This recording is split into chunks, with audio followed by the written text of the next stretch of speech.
whole squad on the mission, you got to listen. We politickin', it's so dope when it kick in. You can get in where you fit in. We straight politickin', the whole squad on the mission, you got to listen. You know what this is when we politickin'. My money long like division, I proposition to put a fist in. We straight politickin'. Hey yo, I rise like the sun in the east, running the streets. Same people that was coming in peace, summon the beast on the microphone. It's never a long and hard task. For God, I'm gon' smash they blog and podcast. Introduction to journalism 101 with Pharaoh politicking about where I'm from and what I do. What's up? It gotta be good. Interviewing everybody, you know they probably could. Take all the blood, sweat, and tears, working all them years. Put it in 10,000 hours, it empowers careers. From the baby and Megan Thee Stallion to Yo Gotti. High as a kite, jet life currency in the party. With MC Light, J Prince said I rap a lot. Super Saiyan Black Kakarot with a Macintosh laptop in my Apple Watch. Smoking Fraggle Rocks, 4 eyes, got more lines and hooks than a tackle box. What? The whole squad on the mission, you got to listen. We politickin', it's so dope when it kick in. You can get in where you fit in. We straight politickin', the whole squad on the mission, you got to listen. You know what this is when we politickin'. My money long like division, I proposition to put a fist in. We straight politickin'.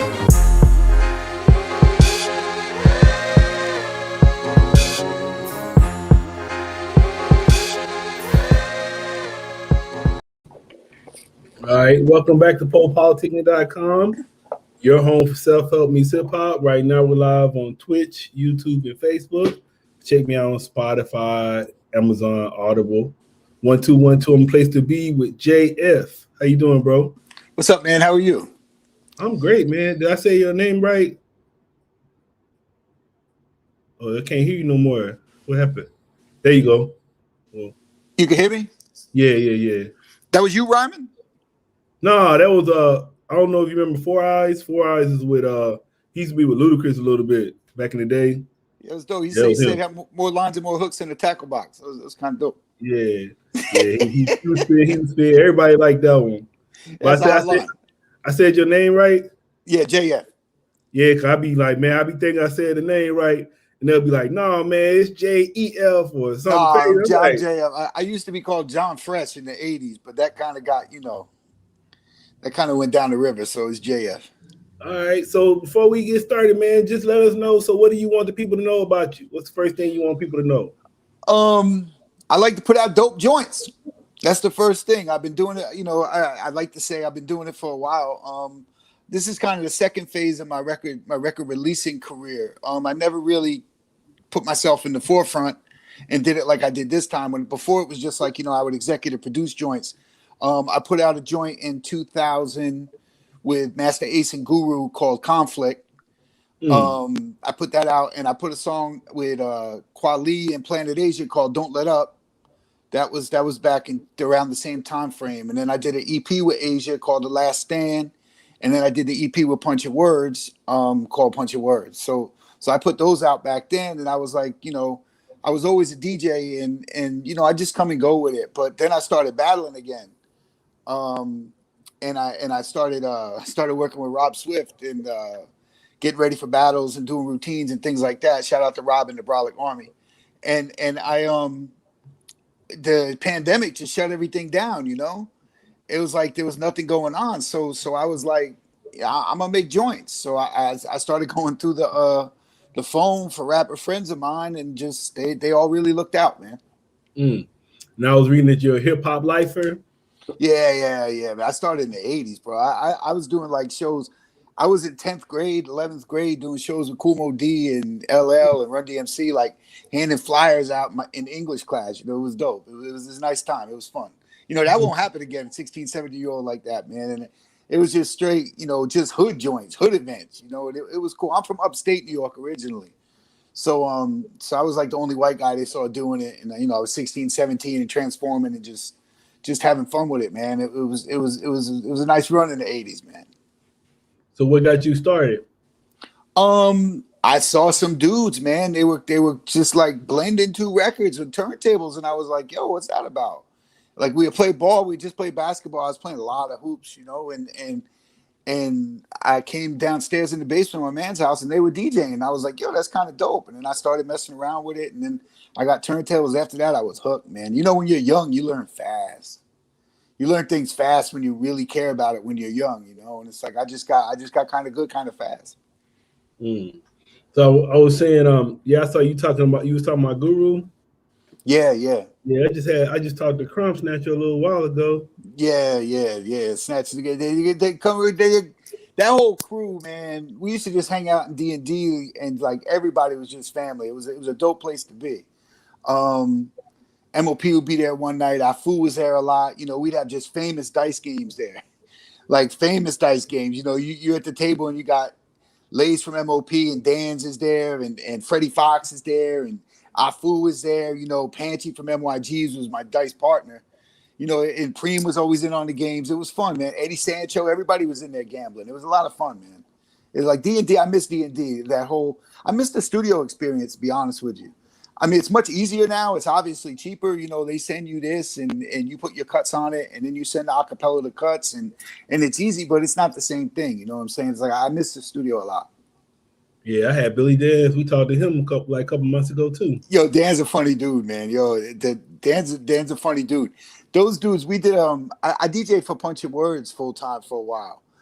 We did a lot of I did like 17 countries with those dudes, and we did a show with them in Brooklyn once, and then we all met up at D&D, and they had gotten into some MOP type stuff on the way out, and they were commenting on how dude was bleeding real slow.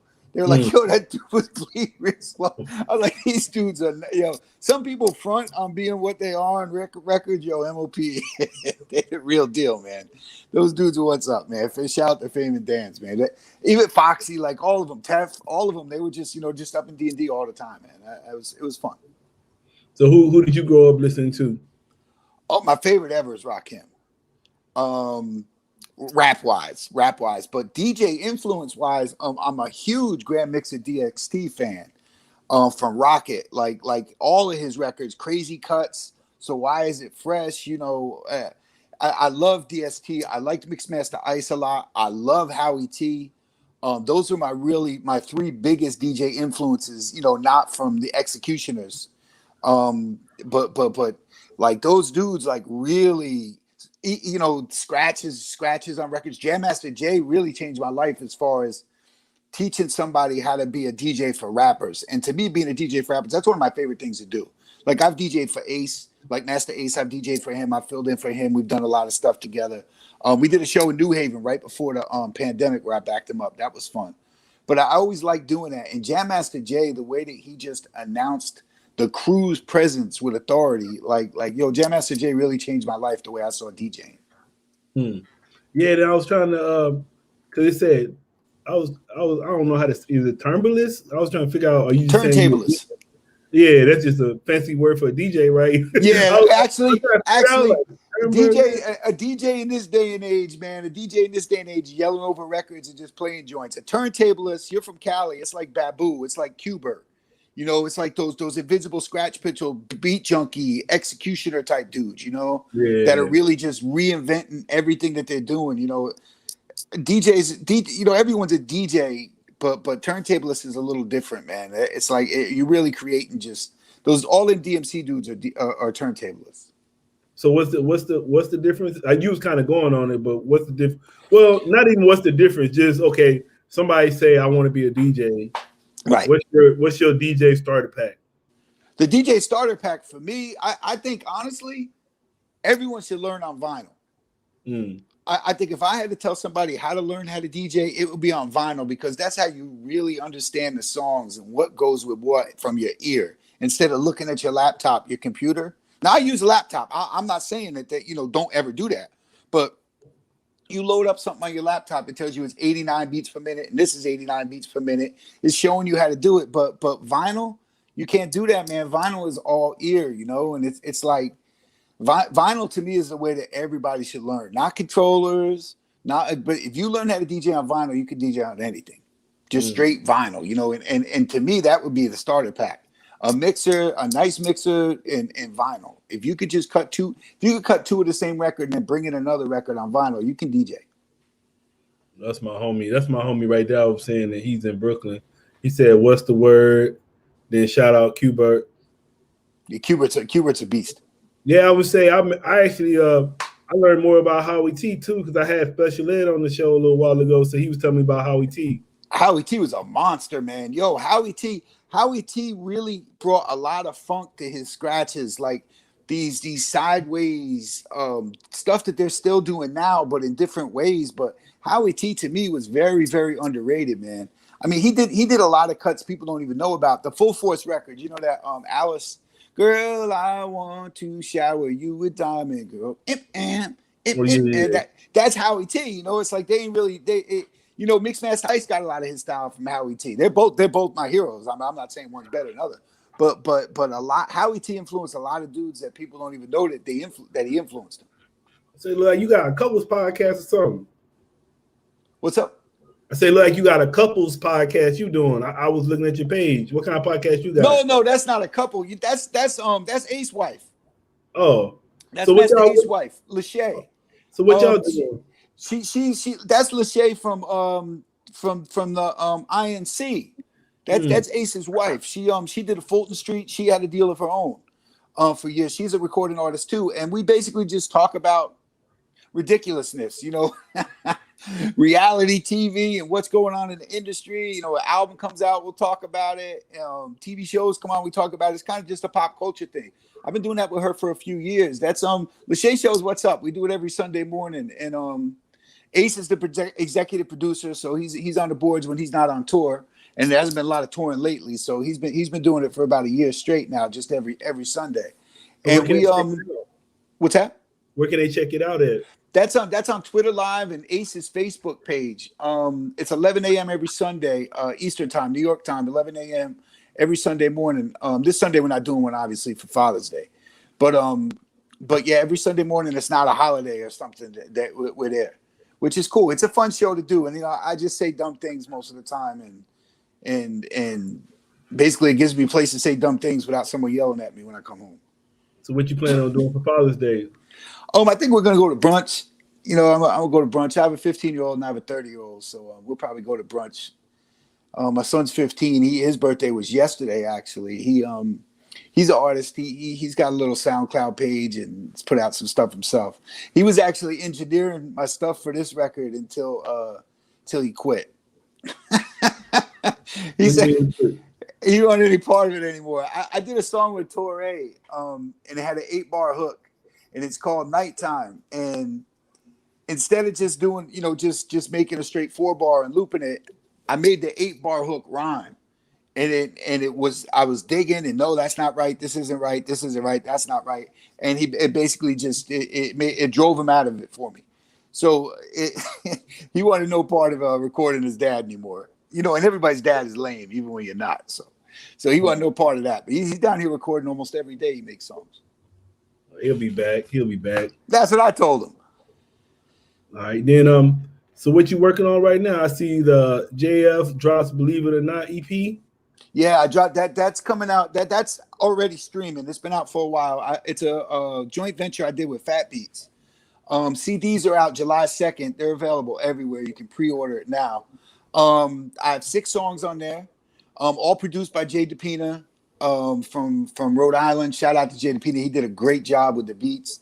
And really, I went through my phone and called my friends.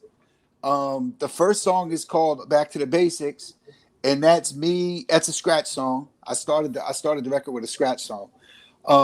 It's me, Rob Swift, and Total Eclipse from the Executioners. And that's just, to me, it's already a classic scratch song. I liked it a lot. I think it came out great. They absolutely destroyed me. I had nothing to do with how good the song is, by the way. I mean, they absolutely just rubbed me out on that. Yeah, actually, the working title of that until we had a name for it was My Funeral, because they absolutely killed me. But that's what your boys are supposed to do when you ask them to do a record for you. So I'm a huge fan of the Executioners, and it's fun. You know, they say don't meet your heroes sometimes, but I don't find that to be the case a lot. A lot of my heroes I run into, I like a lot. The second song is called Believe It or Not by Wordsworth, who I also go back 20 years with. That's a hot joint. He's just rhyming about life in general, you know, in typical Wordsworth fashion. You know, it's very clever. It's high energy. That's one of my favorite songs on there. And I named the EP, believe it or not, because one, I thought the joint was hot, and second, I was actually cutting those words, so I thought it was cool to name it something I was actually cutting instead of something that a rapper was saying. So that was the second one. And as a matter of fact, I'm doing a whole full length with Words. It's gonna be JF and Wordsworth.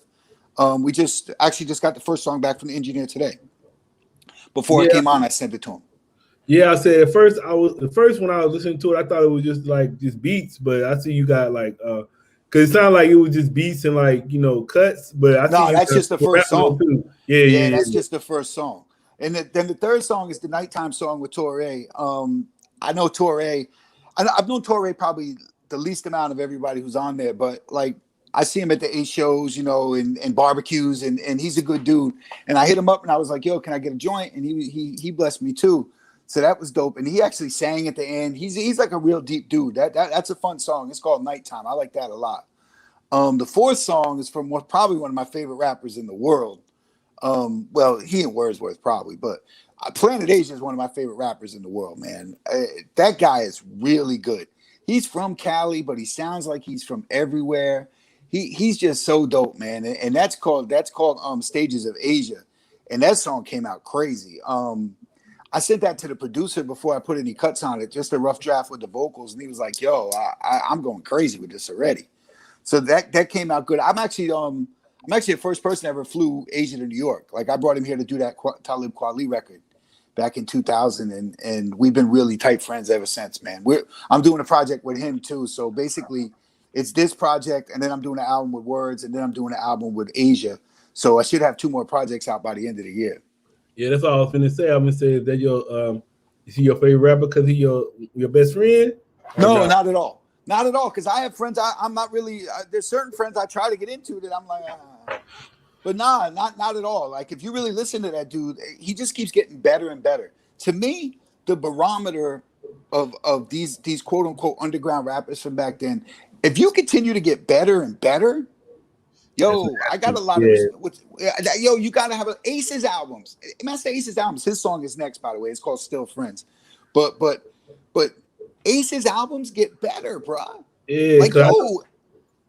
I was noticing, like, man, I don't want to say nobody's names, but some cats like they've been out for a while, but they sound the same. But actually, a lot of cats, it's like after they first one, they go down. But yeah, then for sure. Like when you to me as an artist, you should get better. Like, cause if you sit here, like you should want to add to your game and get better. So I respect the ones that do get better. 100. Well, you are, yo. I agree with you 100%, man. Because yo, if you listen to Ace's last 2 albums, they're as good as anything he's put out. If you listen to Asia's last 2 albums, they're as good as anything they put out. If you listen to Words' last 2 out, you know what I mean? It's like, yo, if you keep getting better, that's really just respect for your craft, and that's dope. And that doesn't happen with a lot of rappers, man. It just doesn't.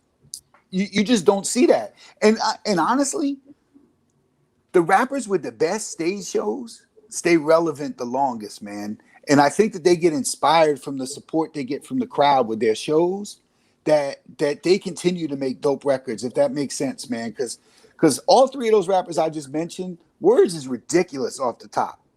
Off the top, he's maybe the best in the world. Him, Craig G, Juice, Super Nat. You put all 4 of them in the ring, and any of them can win. And Asia's live show is crazy. Ace's live show is legendary. And your man said Planet Asia is underrated. So underrated. I think everybody on my thing is underrated. But that's how it is. Hip hop is not an old man's game. It's gonna always be. Rap music is not an old man's game, I should say, because hip hop is. But yo. Yeah, I got people telling me now, like, because I always ask, when I interview artists, like newer artists, I ask you the same thing, but I always ask them, like, what's hip hop to you? And I don't never, I just see what they say. But then they get me mad when they be like when they can't answer it. That shit get me mad. I'm like, what the fuck, you can't answer it? But then the one guy was telling me, well, it's a vibe now, so they really don't care about hip hop no more. They just care about a vibe. I'm like, nah, fuck that, man. That's like disrespectful to the people before you. Like, that's what's ruining it. That's what's ruining it, though, bro. That's what's ruining it. It's a vibe. And a lot of it is just based around just like, I'm gonna do this instead of being responsible. But it's not about that, man. And your music has to grow with you, man. Or look, Lil Bow Wow ain't making records for a reason. You know what I'm saying? Was there any real substance there? And there's a lot of dudes who don't make records anymore because they ain't write their own shit. Right. You know, so who's gonna write my stuff for me? There's a lot of rappers who just can't make records anymore because they weren't sitting down and writing. You're never gonna hear a bad Red and Meth song because those dudes' pen game is strong. You know what I'm saying? And it's always been strong. It's all about what you can write and what you're feeling, man. But the subject matter has to grow with you. I mean, there's rappers out there now talking about silly shit. You know, they're 50 years old, man. It's come on, B. It's like, what are you talking about? It's like nobody wants to hear that from you. Tell it, you know, be real with it.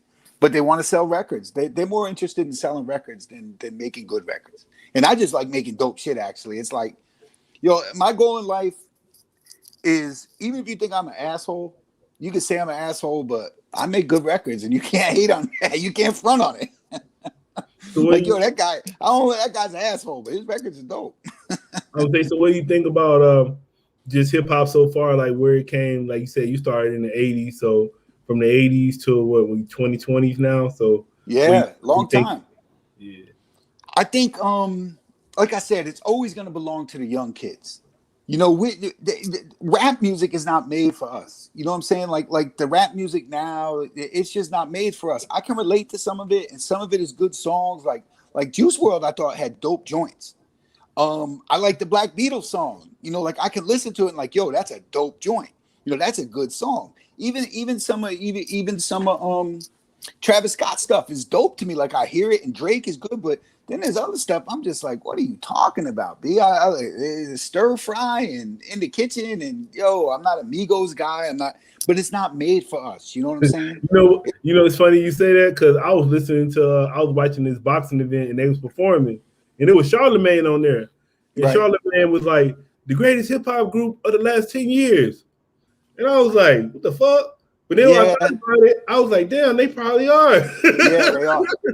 The bar is very low, Po. Yeah. The bar is very low, bro. I was thinking about Bone, but Bone a long time ago, so you can't say Bone, or you know, the people I want to say they've been gone for a minute. Done.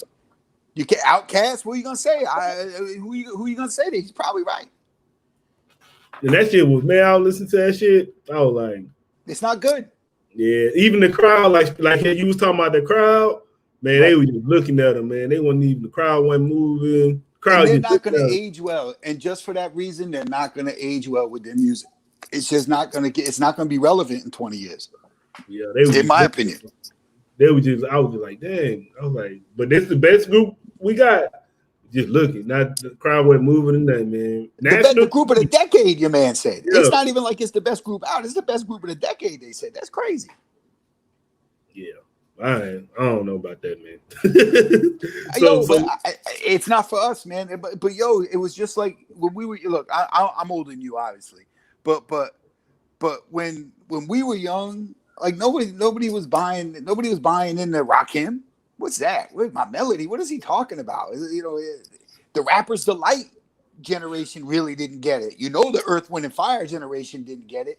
You know, the Teddy Pendergrass generation didn't get it. So maybe that's where we are now. You know what I'm saying? Maybe we're the Rakim generation now that doesn't understand Migos, or somebody's the Biggie generation or the Hove generation that doesn't understand the Migos. But music is like that. I was telling my wife, because I was listening to KRS-One, and I was like, man, people be like, try to play KRS-One, they don't understand like his best friend got killed. But you think he just he weak or soft. No, he was in that shit. His best friend got killed. So he knows exactly what he's talking about, but he still was a teacher. And then my wife said the same thing. She said, that's the best kind of person, somebody from the streets, but they still giving you knowledge. I was like, yeah. The KRS-One, man, his shit's so cool. Who better to teach you? I think KRS-One is very, like, they be sleeping on him so hard. He's top 5. He's top 2 or 3. Oh, he said it's like the MJ LeBron debate. Youngsters gonna pick LeBron because that's all they know. Yeah, because that's all they know. Because I like my whole thing, and I feel like, especially if you're gonna rap, but I didn't even know what I was gonna do in music. I just knew I was gonna be a part of music. So I went back and I listened to everything. Cause I feel like if you really want to know your shit, you gotta listen to everything. And I'm not saying like you might name some names and I might not listen to them, but I'm aware of them. So I at least say be like that with it. So you just can't be like, oh, it's a vibe and brush the shit off. Like it ain't nothing. you know, I think it's kind of the difference. It's kind of the difference between hip hop and other music, because all guitar players learn how to play classic rock songs right, first. You know, they learn it. They're schooled by it. They understand. You know, Eddie Van Halen played this, or Eric Clapton played this. Mhm. You know what I'm saying? Jimi Hendrix played this. Every guitar player knows who Jimi Hendrix is and what he was good at. Right. But there's rappers out here right now who don't know who Rakim is, who don't have any respect for KRS. Young LL was a monster. Don't Yeah. sleep on Young LL. Like Young Yeah, 'cause they don't LL before he understand, like- started with the love songs, man. Yeah, That dude 'cause was a it's like- beast. People talking about Drake, but shit, you had LL, so it wouldn't be no Drake if it's not Nope. for LL. Nope. It Just wouldn't like be there no was no- Trap Food. It wouldn't have been no Yup. 50. That's There what would you have got. been no Nas. There would have been no Nas without Rakim. Yeah. There probably would have been no Hove without Big Daddy Kane. Yeah. I mean, there's a whole bunch. I mean, you can draw that line. But then again, there's no Kane without Grandmaster Caz. And he'll be the first one to tell you that. So, yeah, but you have to learn it, man. You have to learn it. Every one of the rappers in the 80s were schooled from Caz and Melly Mel and Busy B and Curtis Blow and all of those dudes who came up before him. These young dudes, they don't do that, man. They don't want to know about that. Some of them get up in there and they're like, yo, I'm not, you know, they'll go see Sway. And they'll be like, yo, don't put those old beats on for me. I'm not rhyming over those old beats. It's like, yo, that's what you're supposed to do. You're a rapper, B. Yeah, you put rap on. Your pen game is weak. That's why you ain't rapping. So what are some of your interests outside of music? I actually I'm a huge I love baseball. I'm a huge New York Yankee fan, obviously. I'm a Celtic fan, but we caught a bad break this year. So yeah, I'm a sports guy. Music, I listen to music a lot, man. Music's been a big part of my life since I was a kid. So I'm kind of I spend a lot of my time just listening. I'm really glad my son is into it, because my son plays, you know, he plays guitar, he plays drums, he writes, he does his own makes his own beats, he gets beats from producers, he raps, he sings. So it's fun with me and him, because that's kind of our thing, you know. We'll listen to an Eric Clapton song 1 minute and then the Travis Scott song the next minute, you know, and then something from the Eagles after that. It's like a really weird dynamic, but I try to teach him. Like he knew the whole. We had a video once where he had the trick with the Rubik's Cube, where it's like once you get it the one way, you can do it. Like there's you 2 right, 2 left, or whatever. There's like some trick to it, and he was doing that on a video once while he was saying the verse from Self Destruction. I was like, he was like, you know, funky fresh, dressed to impress, ready to party, and then he did it, and then he put it down. But it was a trick. It wasn't like, you know, he's just a super genius. But I was more impressed. I was more impressed that he knew the funky fresh, dressed to impress, ready to party line than I was with him doing the Rubik's Cube. But yeah. So he's come up on the classic stuff, so he understands it. But I don't think a lot of kids have that, man. Yeah, I be thinking sometimes, like, man, it's probably people that don't listen to music at all. But I would think that person is crazy. Like, if somebody don't listen to music at all, I'll just be like, man, something wrong with you. Like, you're a real killer. And maybe I'm crazy, but like I even have like songs in my head when I don't hear music. It's like that's how I am. Like if I don't have music, I still got my own little beat going. Yeah. And you know what's funny? I've been working on songs every day, you know, really since January. And those are what goes through my head now, because, you know, I come home and I put the cuts on them, and I'm like, but even songs I just made, like that's what goes in my head. And it's like, I sometimes I think I need help, Fat Man. Medication or something. I don't know, man. So how would you describe your creative process? It's different now. It's very different now than it used to be, for sure. I don't. It used to be in the studio and pressure packed, where you would go up there and you'd have to have all your cuts done in 2 hours and know what record you were going to use and vibe with the artist. That's the only good part about recording at home now and just sending it to the studio, is your creative process can really be at your own pace. Like if you're not finding that sample you want, or you're not finding that thing, my records are in storage, you know, so I'll just drive to the vinyl pile and I'll go over and I'll find an acapella, bring it home and cut that. And it's like, you can't do that back then. You know what I'm saying? So it gives you more time to be creative. That's a good thing and a bad thing, because some songs I did over like 5 times, Like, I don't like it. I don't like it. I don't like it. And I ended up coming back to the first thing I did, which I would have done in the studio back in the day anyway. So it's a long, you have more time and it's a longer process now, but I think that helps more than hurts. Rappers, man, dude, some of these dudes are amazing, man. I'm telling you, I sent Words a beat, and I think it was 36 hours, and he had the whole song done and sent it back to me. Asia was like 48 hours done, sent back to me.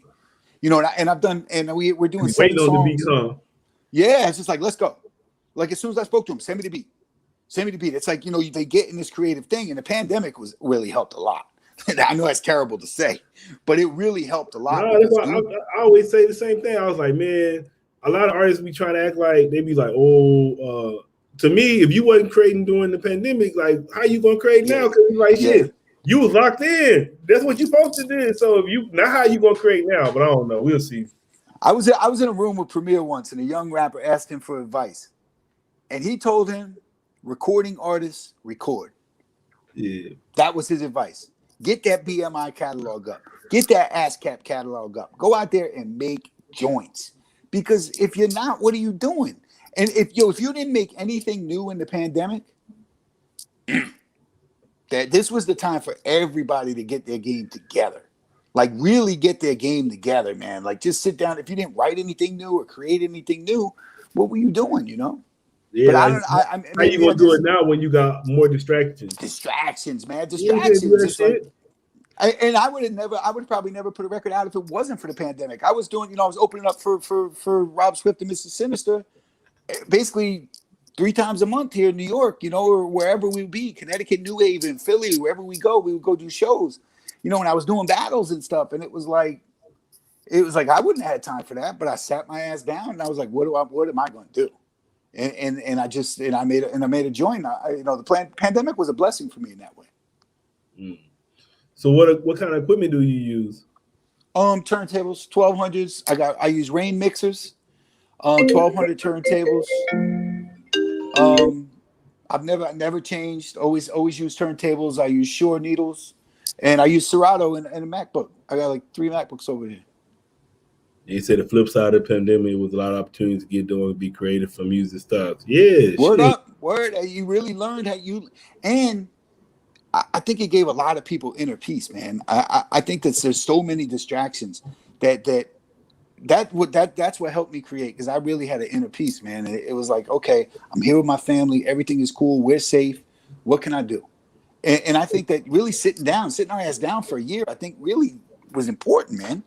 Yeah, it's funny how God worked, bro. I'm confused, man, because like the first thing I'm seeing everybody doing is like going to Vegas. So I'm like, what the fuck? Everybody missing in Vegas? That was like, that's the first thing you want to go to is Vegas? I'm like, I don't remember Vegas being that good. I'm like, people. Let me tell you something, man. In the 80s, people went to jail for drugs. In the 2000s, people went to jail for credit card scamming. Their pieces were hitting. Everybody went to jail for that. You know what people are going to jail for now? PPP loans, brother. You watch what I tell you. All these PPP people out here got to pay them shit back. Some people got millions of dollars for nothing. I know. And you can see them on Instagram. They got Versace, everything. They renting Porsches and Maseratis. Yo, see you later, bro. The Fed's coming for that money, man. That's my whole thing anyway. Like, my whole thing is, man, if you getting the money, why you flossing it? Like, stay quiet. Like, you never know if I got some money, because I'll be. Man, it's been like that. It's been like that since the days of freaking Frank Lucas and Nicky Barnes, bro. Oh, man, that's how you want to get caught. Like, Yeah, it's always been like that. It's gonna always be like that, man. What's the sense of having money, man? Shit, man. You don't know I got it. I said, I'm telling you, you watch what I tell you. People gonna start really getting knocked for this, man, because there's no way to pay it back. You can't sell. I know a lot of people. I know a couple of people who invested in their rap careers, bro. Hey, but to me, that's a win. That's like not if you're not good. Yeah, if you ain't good, that's on you. But I mean, if you betting on yourself and you know you good. Yeah, but if you got a track record of putting out joints and selling them, and you try to go a little bigger, it's a little different than never having anybody buy your shit. You know, and there's some dudes who came up from nothing. These aren't dudes who put out records and like, oh, I sold 3,000 units. Maybe with a little promotion, I could sell 10. These dudes sold 30 to their friends. I was gonna say my whole thing anyway was like, okay, if you're getting a PP loan to start a business, right? Or you supposed to already have a business, they're supposed to help your business. Why not do it for that? Like, why are you gonna spend it on other shit? Like, you should really, like, especially if you're trying to figure out, okay, how am I gonna flip this money? When you really be able to make the money back by putting it in a business instead of like buying dumb shit, buying a belt. You're better off buying a pack if you're gonna do that. Yeah. I'm like, you gotta get the money back. So it's like, why are you spending on shit like that you can't get money back from? Like, anything I would use it for would be something that I can get money back doing it. It wouldn't be no word, man. But no, hey, people ain't that smart, man. And they got the paper and they're just like, oh, they're never gonna come get it. But that's not how it works, bro. Yeah, he said you're supposed to pay your employees. They said they had 20 employees and they meant them and 19 of their relatives and kept all the money. But yeah, man, I'm looking forward to, like, and this year, the end of the year. So this year I have 2 other projects, and then the end of the year I'm going to probably I have a lot of stuff that I put out back in the day and didn't put out, but I'm gonna do the I'm gonna probably release like my D&D years, like all the old school stuff. I got joints with Smith and Wesson. I got joints with Black Thought. Another joint with Kweli. I got a lot of unreleased stuff I never put out, so I'm gonna probably end up doing that to the end of the year. I'm looking forward to that because a lot of those songs needed to be out and never were, and all. Why you never put it out? Honestly, in a word, Napster. I went from selling 10, 15,000 vinyls of 12-inch singles to nothing. Wow. Dude, Napster came in and destroyed the underground hip hop thing, man. Absolutely destroyed it. The only people were buying records to listen to back then. They literally were buying them to put the needle. Then the only people buying records were DJs, and half of them were getting them for free. So it was like, yo, what does underground hip hop do? Now it's an MP3. Everybody's just dealing MP3s around. Yo, Napster really destroyed a lot of underground revenue streams, man. It was great for the consumer because they didn't have to pay for it, but the artists, man, it cheapened the music terribly. I mean, there's people who just don't pay for music, and I pay for all my friends' music. Like, if my friends put out a joint, they send it to me. It doesn't matter. I'm still going to support. That's just the way I am, because I know the pressure that it takes to put it out and how hard it is to do. So I'll support every Masta Ace project that comes out, every Planet Asia project that comes out, every Pearl Gates project, every Punch of Words. Any of those guys make records, I definitely buy them, and it's just out of respect. But Napster just really just cheapened everything, man. Everybody's opinion in music. Once shit was free, you can't start getting money for it again, man. Yeah, you can't. How long ago? That was almost 20 years ago now, huh? Yeah, but it was terrible. LimeWire, Napster, all of those places, man. And then Serato, like people started going there and getting all the Serato files and just crates of stuff. And it really, there was a thing about DJing. Whoever had the joints could really go. You know what I'm saying? There was like, if you were digging, you were a little bit better than that guy who wasn't digging. But now everybody had the same shit, which was bad news for guys who only relied on digging. Just for the record, there's some dudes who ain't really had talent like that, but played joints nobody else had. But once that playing field got leveled, it really took a lot of exclusivity out of DJing. That's why you get all these celebrity DJs. Fucking Paris Hilton was DJing, bro. I know. All she needed was a folder full of MP3s. Yeah. That hurt the DJ game a lot, man. So even like I be feeling like now, like so what you think about when people, so you might have a person be like, look, I'm subscribed to Spotify, I'm subscribed to Apple. So they might feel like they buying the person's music. I'm okay with that. Okay. I'm okay with that. Honestly, at this point in my life, I just wanted to put out a dope joint. You know what I'm saying? Like, if you steal my music, you liked it enough to steal it, I'm happy you liked it. I didn't expect to go platinum. I didn't expect to, buy something new from this. I put it out because I want to make a dope joint. I make money on it. That's great. And that's really the only way you could put music out now. unless you're a major label artist, and then they're screwing you 7 different ways anyway. Like you just can't. You can tour, you can make money, you can find ways to monetize what you're doing, but you can't count on streams. I think it plays like 0.003 cents or something. Yeah. You know, it's like 1 million streams. It's terrible, man. It seems like a lot of people be having merch or like, you know, a package behind their Right, project. exactly. And that's dope. You know, and if I was counting on this, you know, oh man, I gotta have this record selling, then it's a whole different attitude for me, I think. But like I said, I try to support, man. And I hope that, you know, other people support good music and don't just steal it all the time. So what's up? So we was talking about a lot.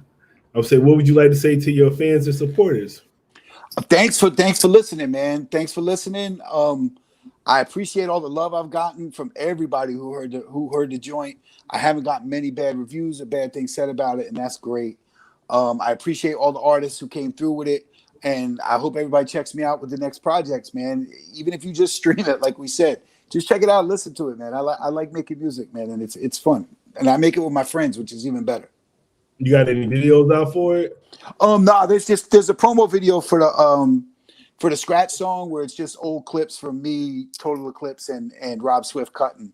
But there's no real video, not for that one. But we're gonna probably have a couple of videos for the Wordsworth one and for the Planet Asia one. Oh, I was gonna play one of the videos. Nah, I just did one on YouTube. It's called Back to the Basics. There's one on there. You could probably find it, and it's got Lord Sierra doing the intro. I mean, it's a video. It's entertaining, but it's not a home. You know, it's not a major deal. You want me to play it? Sure. All right.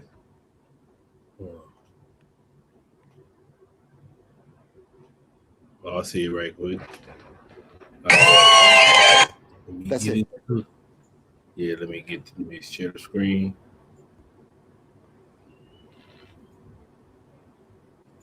Yeah, man, you got me feeling bad because I sure was downloading music like a motherfucker back there. I can't even say that. That's how it is. Yeah. All right, we finna play right now. I see a lot of funny faces in the crowd. Like, what is he doing? Why is he mixer and needle? What is that revolving to? Why don't you just pay attention, look, have a good time, watch what the hell is going on? This is the X-Men right here, Executioners. Once again, it's the great X holding down. Let's get down like this. Yo, brothers, there's no other. Representing flavor, the style. Check this out.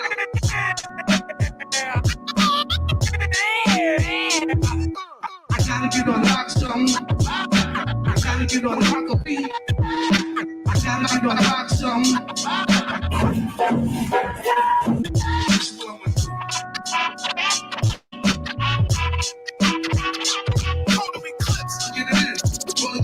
What's up? What's your man at? Come on. We going back to the basics. 2 turntables. We got in this underground when it was underground. Going back to the basics. 2 turntables. We got in this underground when it was underground. 1 2 1 2. What's my name? Rob Swift.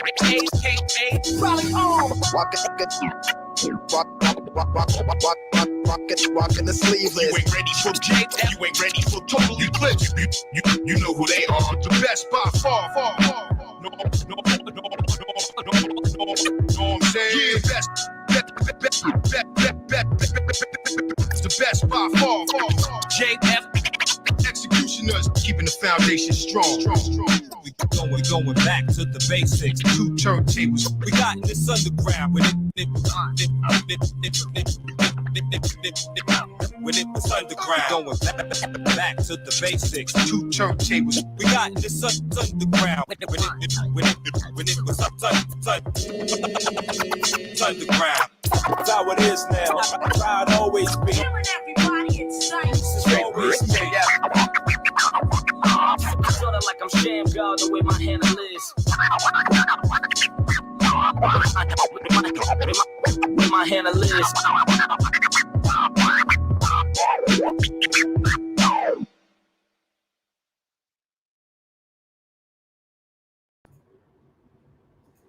That joint hard.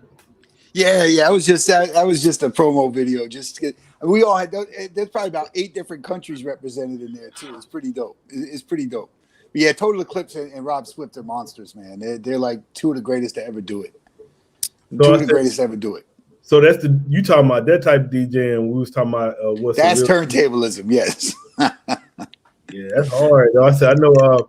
I'll say, how much do you think that's? Is it still growing, or is that like a dying breed? There's a lot of 10 and 11-year-olds doing battles now, man. They're like, it's starting to come back, man. And it's good to see, because to me, the 3 real core tenets of hip hop are graffiti, breakdancing, and DJing. To me, it's not shitting on rappers. It's not saying rappers aren't important, but those 3 tenets, bro, that's how it started. There was somebody cutting, there was somebody spinning, and there was somebody painting. And all 3 of those things take a supreme talent. Every one of them take a different talent than the other. Rapping, I'm not going to say it's easy, because some people can't do it, is way more accessible to others. To learn how to break dance takes a lot of practice. To learn how to write graffiti takes a lot of practice. To learn how to DJ like that takes a lot of practice. But to rap like anybody, you know what I'm saying? Like that's the lowest hanging fruit to me. So that's kind of how it blew up, because anybody can rap. So everybody was rapping. But people stopped DJing and breakdancing and graffiti writing, because that shit is hard.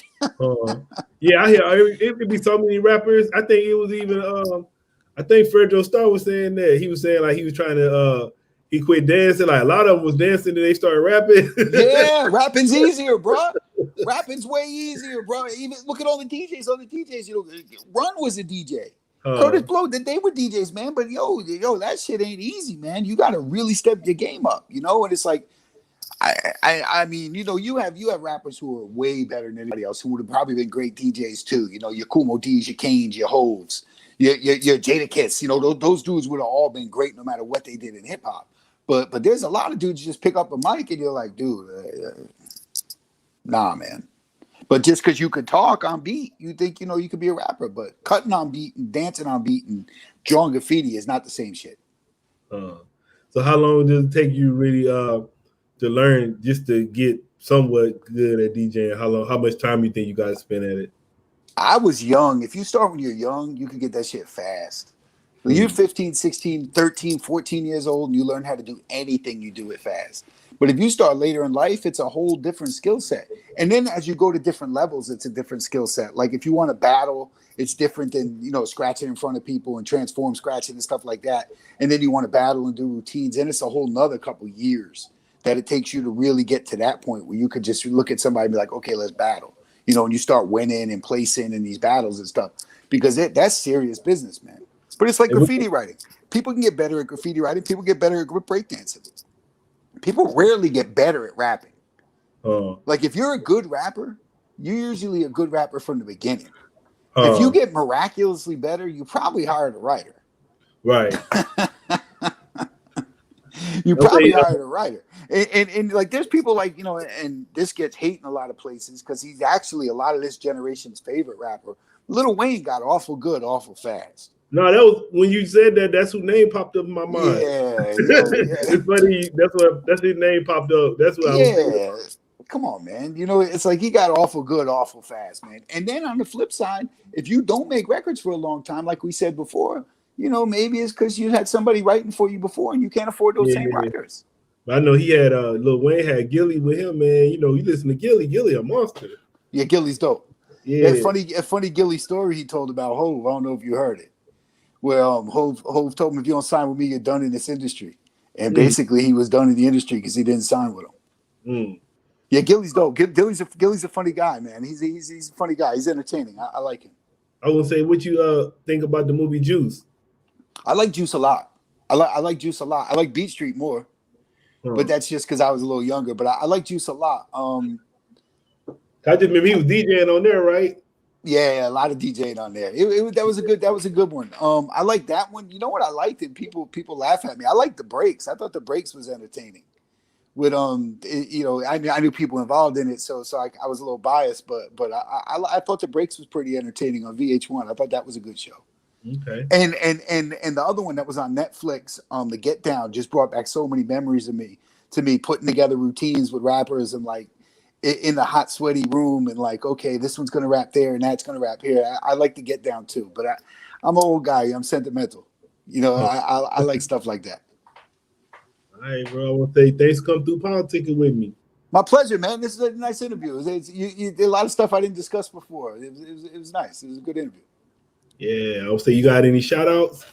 Yeah, shout out to Shay and Lachey Show and Ace and that whole family and everybody who's on the record. Rob Swift, Total Eclipse, Planet Asia, Wordsworth, Pearl Gates, of course, Masta Ace. All you guys, Torae, I really appreciate them coming through, and Jay DePina for all the beats. I really appreciated it. And you can stream it anywhere. It's called JF, believe it or not, JY-EF. And the CDs they're available for pre-order now, and they're gonna start shipping July 2nd. So if you want something like the old days, it's a nice package. It's dope artwork and everything else. Just check it out. Try and support, man. And if not, just listen to it. If you like it, that's dope. That makes me as happy as if you bought it. And what's the social media again? It's Real JF. It's Real JF. RealJayef at Instagram, and JF Suge White at Twitter. Oh yeah, why you go by Suge White? I meant to ask you that. That was a thing before. I was in a little beef with somebody back in 2000, and I was like, "Look, man, this dude can either sign the contract and work with the lawyers, or I could find the against the lawyers that I know." And dude said, "Who do you think you are, Suge White?" And so it kind of stuck after that. That was kind of funny. All right, y'all. Y'all make sure you hit me up at Politickin on social media. I'm out. Peace, man. Peace.